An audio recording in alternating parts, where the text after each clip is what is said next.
Hey there YouTubers, Tom here from Tom's Test Kitchen, and today I'm going to try to make something that I've never made before. I have made this kind of every year for Christmas. I make bourbon balls, but I wanted to do something different. So I'm going to try to make a bourbon ball cake. We'll see how it goes. I'm going to use some vanilla wafers that I'm going to process in the food processor, and then some powdered sugar, of course, and some cocoa powder, and some chopped pecans, and of course a very good bourbon. You all know what that one is. Some corn syrup, and then I'm going to do this like you would normal bourbon balls, but I'm going to form it in a bundt pan so it'll be more of a cake, because I kind of get tired. It's kind of a pain to roll out all those balls and everything, so I thought, let me see if I can do this as a cake. And of course it will be a no-bake cake. And I was toying with the idea of topping it with something, so I'm going to top it with a chocolate ganache, which, don't be scared, is very simple. It's just melted chocolate and heavy whipping cream. So this will be a bourbon ball cake topped with a chocolate ganache, so stay tuned. This should be pretty interesting. I'm going to start the bourbon ball mixture first by crushing these vanilla wafers in the package like this. So we'll go ahead and crush these up and then add them to the food processor and grind them up really nice. And then I'll meet you back here when I'm ready to put this all together. I have my vanilla wafers all ground up nicely. That was actually two 20-ounce packages, or two 10-ounce packages, and it's a total of 4.5 cups. So I'll include the ingredients in the description box below the video. So to that, I'm going to add 2 cups powdered sugar, a half a cup of unsweetened dark cocoa,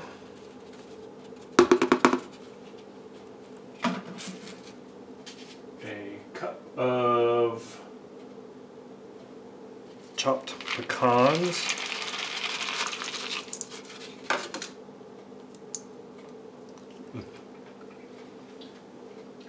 and I'm just going to mix these dry ingredients first, get that all combined.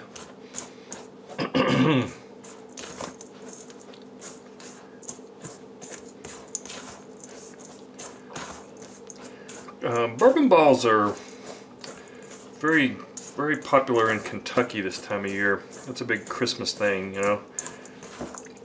And I usually make them for Christmas to give out to the neighbors. They all seem to enjoy them.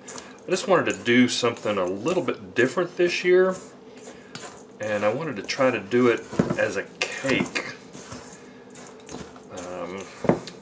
It sounds good in my head,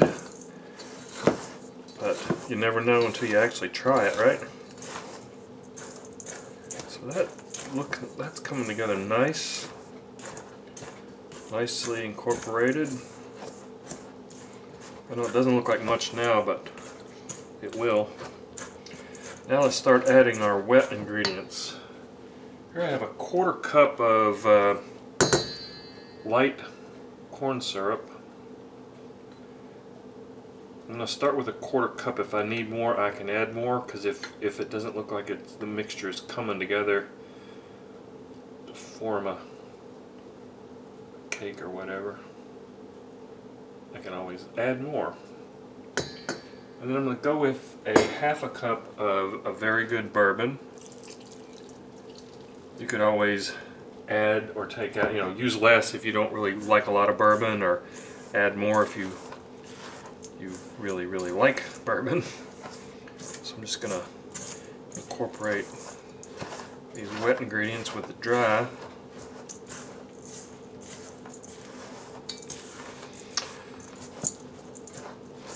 I'll bring you back when I've got this fully incorporated. The mixture is fully incorporated. Looks like it's come together nice.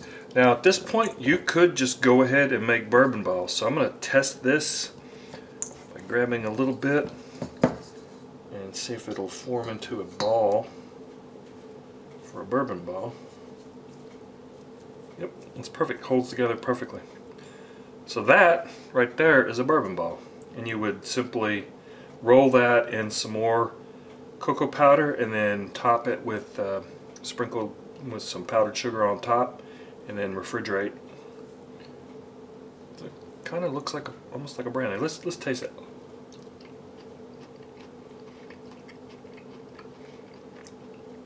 Really good.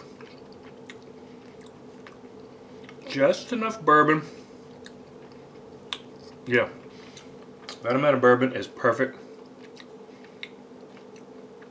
Yep. Okay, now what I'm going to do is place this in a bundt pan. Let's see the easiest way to do this without making a mess. Actually, it might be easiest just to use my hands.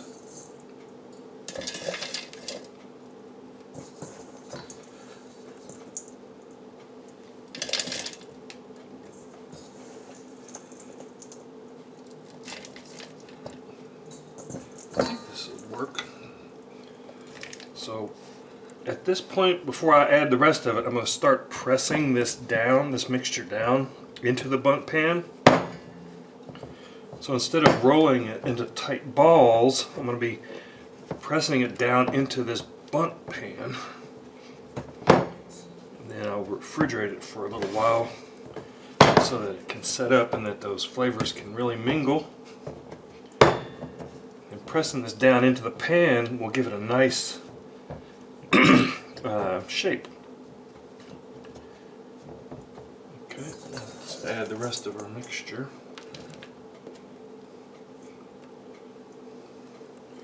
I'm going to continue on with this, and then I'll bring you back once this is set up, and we'll get to making our topping.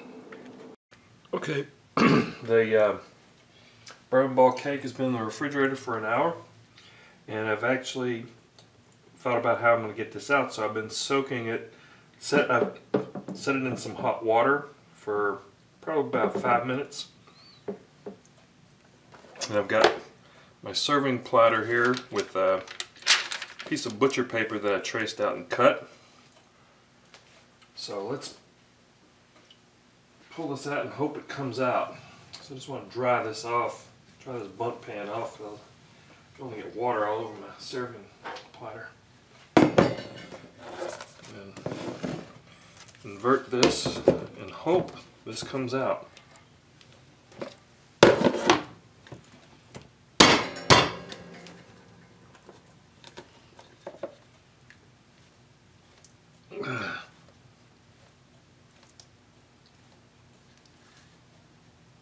Doesn't look like it wants to come out.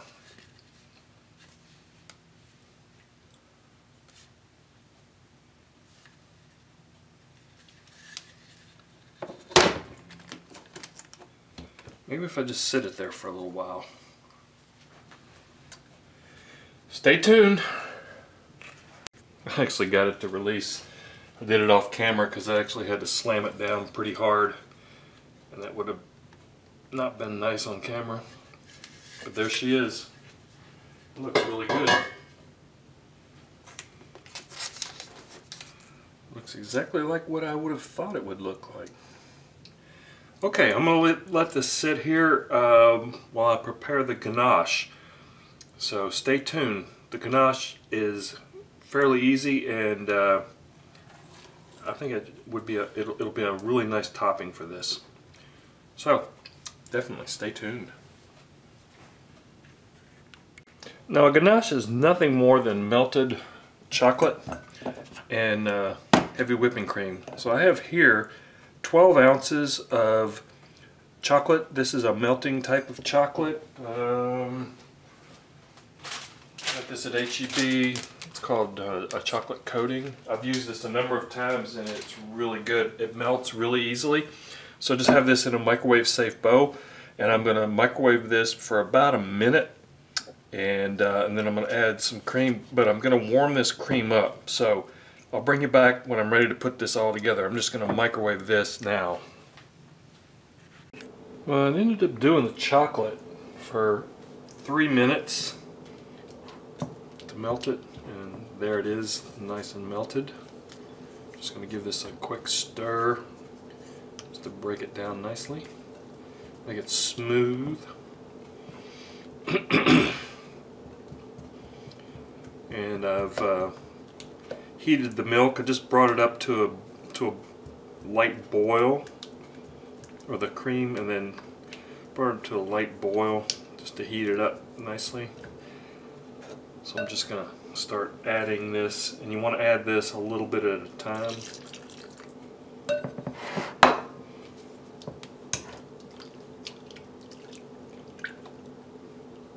So that's a cup of whipping cream, heavy whipping cream, and what did I use? 12 ounces of chocolate.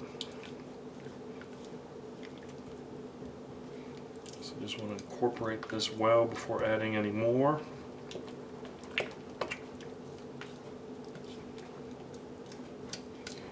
This really couldn't be simpler. Okay, let's add some more.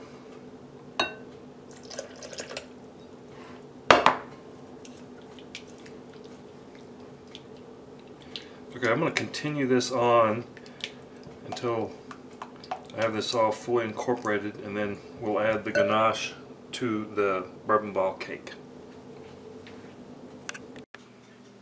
The ganache has cooled down.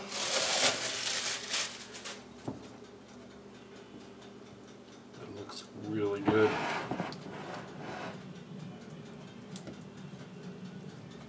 So now I'm just going to pour it on the bourbon ball cake.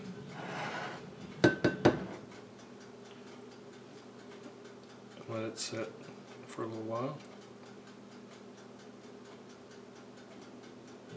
Just drizzle it on.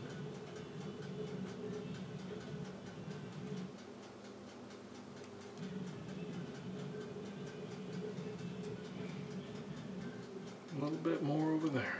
Whoa! Getting quite an overflow.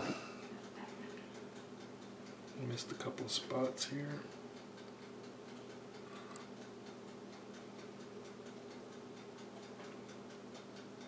Okay.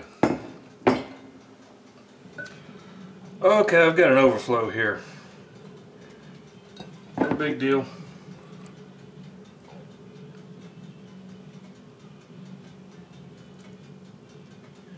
I'll correct that. But it does look good, doesn't it?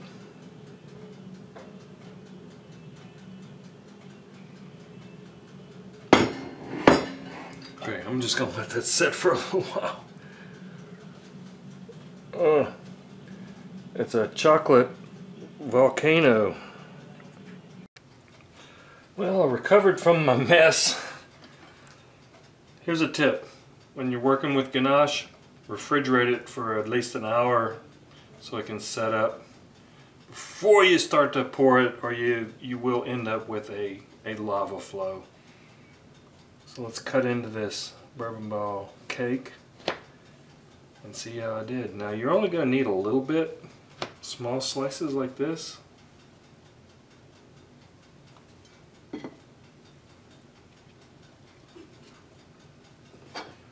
that. And I'm going to drizzle on a little bit extra ganache.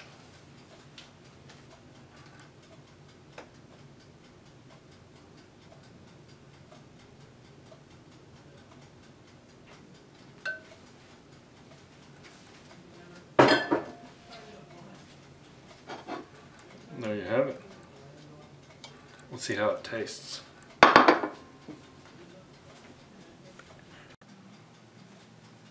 Okay, let's see how I did. Bourbon Ball Cake.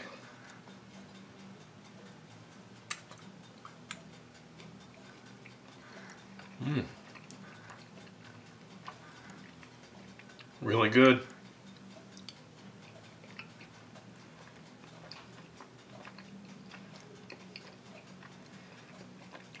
It turned out really good.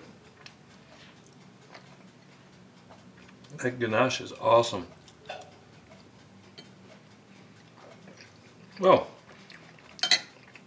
there's a different way to serve bourbon balls. Bourbon ball cake with a chocolate ganache.